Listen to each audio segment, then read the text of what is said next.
The church was silent. Family members sat in black clothing, wiping away tears as they prepared to say goodbye to the woman everyone believed they knew. But before the funeral ended, a stranger walked through the doors.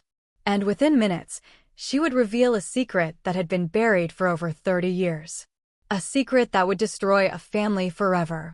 Margaret Johnson was known as the heart of her family. She was a loving mother, a devoted wife, and a respected member of her community.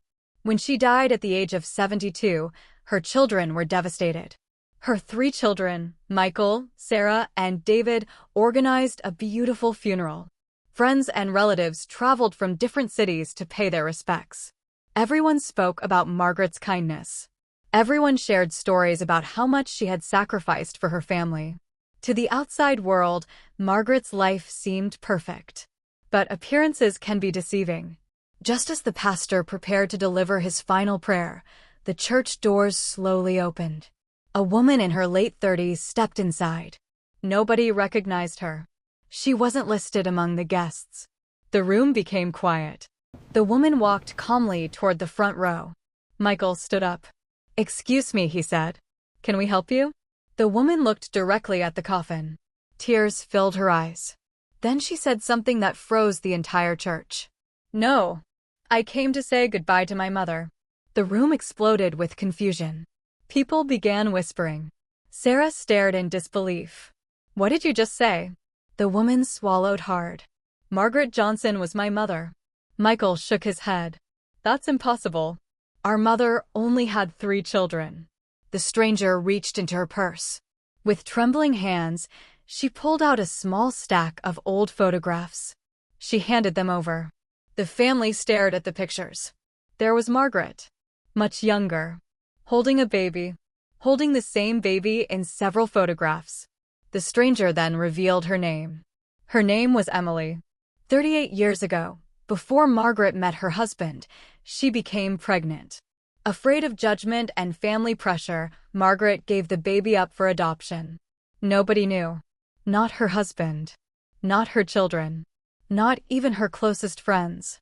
Margaret had carried that secret for decades. The church sat in complete silence. Then Emily revealed one final thing. A letter.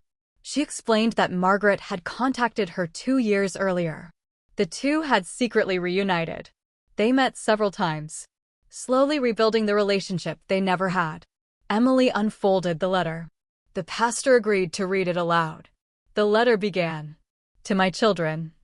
If you're hearing this, I am gone. There is something I should have told you many years ago. Emily is your sister. I never stopped loving her, even after I gave her away. The greatest regret of my life was allowing fear to separate us. Please do not punish her for my mistakes. She deserves to be part of this family." People throughout the church were crying. Even Michael. Even Sarah. But the biggest surprise was yet to come. The family's lawyer stood and cleared his throat. Margaret had left instructions regarding her estate. She had updated her will 6 months before her death. The inheritance would not be divided among 3 children. It would be divided among 4. Emily would receive an equal share. The room fell silent once again. Some relatives were furious. Others were shocked.